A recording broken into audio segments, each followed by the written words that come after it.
Sony may have indeed acquired a new studio, Returnal has a rough launch on PC, Microsoft Activision deal negative impact, a beloved PlayStation classic may get trophies, all that and more in today's PlayStation news. Let's get to them. Sony may have indeed acquired a new studio. Ballistic, a studio co-founded by some ex-Supermassive developers, appears to have indeed been acquired by Sony. Last week, a job posting at PlayStation strangely listed the studio as part of their first-party roster, and now Colin Moriarty of Last Stand Media may have confirmed it. In their latest podcast, Moriarty said that Ballistic appears on pitchbook.com, a website that tracks mergers and acquisition, and they point out the studio has been acquired by Sony. So it seems this will be the next studio the Japanese company acquires, and it makes sense since a Horizon Zero Dawn actor working on Ballistic Moon's first project listed Sony as the publisher on his resume last year. It wouldn't be the first time the company leaked their own acquisition, as they also did for Housemarque and Bluepoint Games, so maybe we'll see an announcement before the Japanese company's next fiscal year starts in April. Do you think Sony acquired Ballistic Moon? Which other studios do you think they may be looking to acquire in the future? Share with us in the comments. Returnal has a rough launch on PC. The Returnal PC port launched last week, and so far it doesn't seem to be doing too well, as Housemarque's roguelike has only managed to get 7,000 concurrent players on Steam during its first weekend. That puts the game at number 6 in PlayStation PC debuts, just below Uncharted Legacy of Thieves Collection, which managed to get almost 11,000 concurrent players, and above Sackboy: A Big Adventure with 610, the lowest so far. PlayStation releases have not been doing too well recently, but in this case it's kind of understandable since it's a new IP that even on PS5 only managed to get over 500,000 units after its first 2 months, which Sony considered a mega hit. We'll see what happens with The Last of Us Part 1 in March.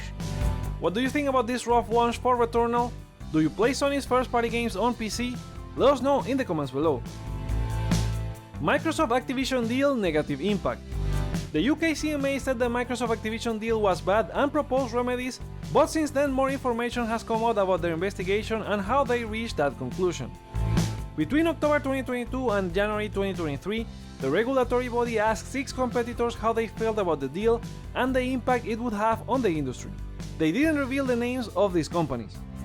Half of them voiced their opinion, saying it would have a negative impact on competition, affording Microsoft the ability and incentive to foreclose potential and existing rivals in the console buy-to-play, multi-game subscription, and cloud gaming business. Some of the concerns were Microsoft's current portfolio of products including Windows, Azure, consoles, and subscriptions, and even pointed out their behavior after the Bethesda acquisition. As for the other 3, 2 of them did not express any concerns, and one said it was too early to tell. One of the 6 entities saw Call of Duty as a unique game and a purchase decision maker game, given their highly accelerated development and engaged user base. It's no wonder the UK CMA preliminary result was the one announced, and the remedies included selling off Call of Duty, Activision, or both Activision Blizzard out of the deal, but were also open to other suggestions from Microsoft. Microsoft and Activision are said to be readying themselves in any case the deal goes through or is indeed divested. Do you think the Microsoft Activision deal goes through completely, or will they need to sell off a part of its business? Share with us in the comments. Now let's go for a round of quick-fire game news. Legend of Dragoon is one of the classic games arriving on PS Plus Premium this week, and while trophy support for classics is not guaranteed, a new report from True Trophy says a source confirmed the beloved RPG will get them, but unclear if it will be on release day or soon after. Abby's face model Jocelyn Medler has shared that she's still receiving threats regarding her role in The Last of Us Part 2 with the character's brutal murder.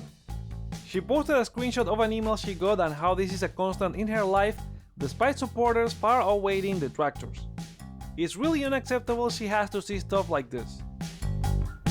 Developer 4A Games' next Metro game appears to be well into development and is fully playable according to Insider Gaming, although they already have revealed themselves in a post on their website celebrating the series' 10th anniversary in 2020. The report indicates it will follow the same gameplay formula of stealth, looting, and crafting, and starts with your character on a dream sequence waking up on a base of operation. A new Wolfenstein game might be in the works at Matching Games, as per a UI designer's resume who lists Indiana Jones and an unannounced project as part of her experience at the studio. It's unclear if a Wolfenstein 3 would launch for PlayStation platforms given Bethesda being a part of Microsoft, but rumors suggested Indiana Jones would not be Xbox exclusive, so there's a chance the same could happen with Wolfenstein.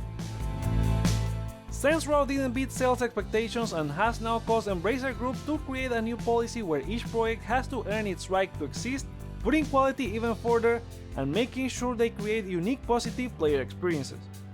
All that is part of increased management efforts to optimize investment across the group, detailed in their most recent financial meeting. A game that didn't have any issues beating sales expectations was Sonic Frontiers, as Sega said on their most recent investor Q&A.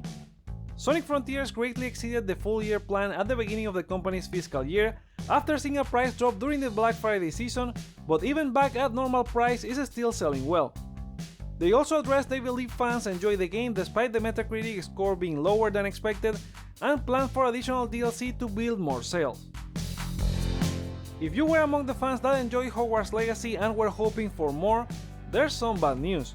Game director Alan Tu confirmed in an interview during the IGN FanFest that they were really heads down to bringing the game to life, and at the moment there are no current plans for DLC.